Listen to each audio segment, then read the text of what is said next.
What's up, Fox and Fox here? Today we are talking about the Xbox Series S in 2022.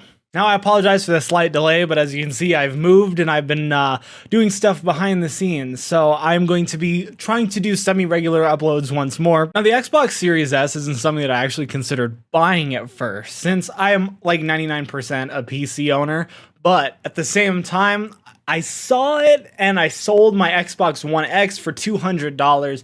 The Amazon renewed listing was $270, so I saved $200 by selling my Xbox One X. So I pretty much got an upgrade for $70. Now, upgrade is still debatable because people say that it's about the same performance-wise, but the reason why I chose it, I did an entire video on this about 2 weeks ago. The reason why I think it's better is because a lot more games have 60 FPS modes. Now, not everybody wants that, and I will show you a mix between 120 Hz, which is available on some games like Halo Infinite, down to 30 FPS on the same game, just to see what the performance and visuals is like and whether or not it's worth it, and if I have almond on my lip. So let's hop on to Halo Infinite, one of few titles that have 120 FPS support. And I gotta say, I think for console gaming, especially since I personally play on a TV, I would rather have it at 60 FPS as opposed to 120 FPS, because of the fact that 120 FPS looks pretty bad. Now, if you're competitively playing Halo and you have a Series S, it's not a terrible experience. Honestly, looking back at the footage, it doesn't look that bad, but you are definitely playing at a low resolution, and I would say that for most people, 60 FPS is a common ground. Let me just show you what 60 FPS looks like in comparison. So this is a 60 FPS mode, and immediately you can tell that it's sharper. I don't know what YouTube's compression does, but I see a huge difference on the raw files. And although it's definitely not as crisp as the fidelity mode, it looks good enough to where I feel like 60 FPS is worth the sacrifices you make. Now, that is coming from a PC user who prefers 60 FPS in pretty much any title. It's 60 FPS at the very low settings for me as opposed to the other way around.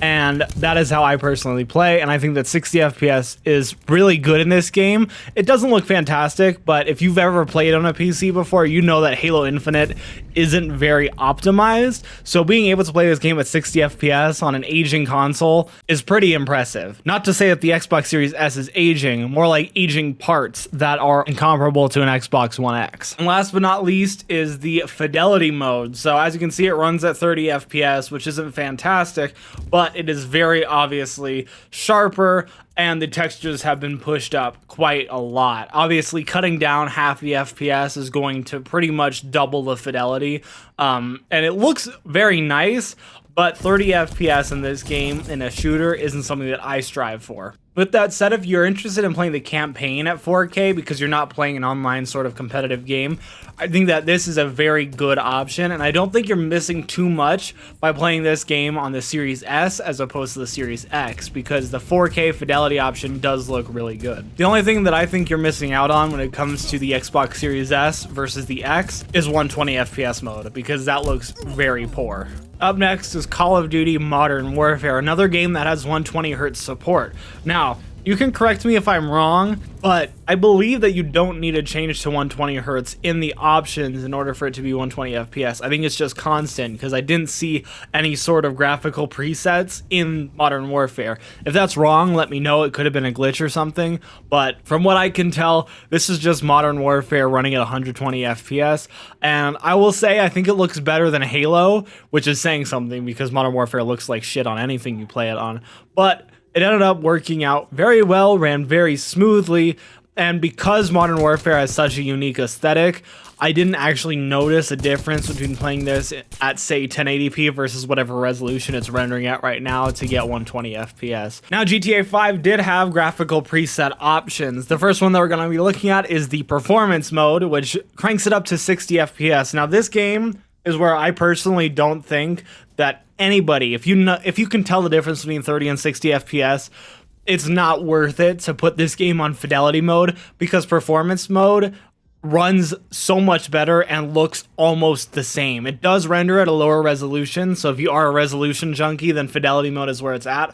But in terms of graphical performance with textures and things along those lines, I couldn't tell you a difference, and I think that this game is one of the best optimized for performance mode, which makes sense because it is a 10-year-old game. But The Xbox One X didn't have that option, which is why I upgraded to the Series S, because I want to play games at 60 FPS. And the Series S, despite being not the most powerful console in the world, is able to run a lot of games, including GTA 5 Online, very well at 60 FPS. And if we switch it over to fidelity mode, as you can see, it is 30 FPS, but it does look better. Now, I don't know what YouTube's compression is doing because honestly, even my RAW files don't look fantastic, but I can tell you off the bat that the most noticeable thing is the resolution increase. Everything else is almost exactly the same between the two options. So MotoGP 2022 did not have any sort of performance sliders, and usually I rag on games for doing that because if you don't have performance sliders, then you can't have people play at their desired resolution and frame rate. But because this game had 60 FPS out of the box, I actually was totally fine with it because most times on the Xbox One X, if it was locked at 30 FPS without performance options. But because this runs at 60 FPS, I give it a pass because pretty much a combination of the best of both worlds. However, that is personal preference, and I'm sure some people would prefer to have this game at 1440p. And last but not least, well, kind of least, is Multiverses, because I actually did a video on Multiverses a little bit ago, and it can run on pretty much a potato. So of course it had no issues whatsoever playing on the Xbox Series S. Now let me know in the comments down below if there is a 120 Hz mode.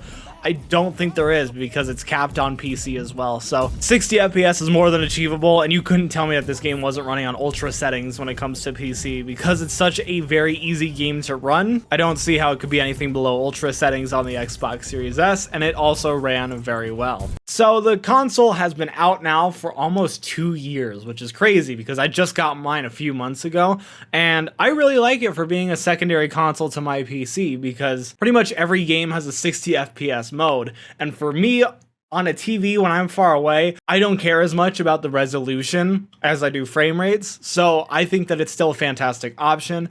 And I think that if you're not somebody who is really looking to get the best of the best out of their console, you should get the Series S. The Xbox Series X, the only advantage you really get is a disk drive and higher resolutions. You can get up to 4K on those machines, and they probably run these games a lot better, but with nothing to compare it to, the Series S does a fine job being a console. Now, it does only render games up to 1440p, so keep that in mind if you're interested in changing resolutions. But again, I think that this console at this price really impressed me because $279 on Amazon Renewed was a really good deal. And if you have an old 1S lying around and you're thinking about upgrading, just do it. The Xbox One X might be a harder sell if you don't care about frame rates as much, but if you do, I think it's a worthy upgrade if you sell your Xbox One X. Otherwise, that was this video. Thank you so much for watching. If you liked it, like, subscribe, do what you're usually doing. As always, buy yourself something nice.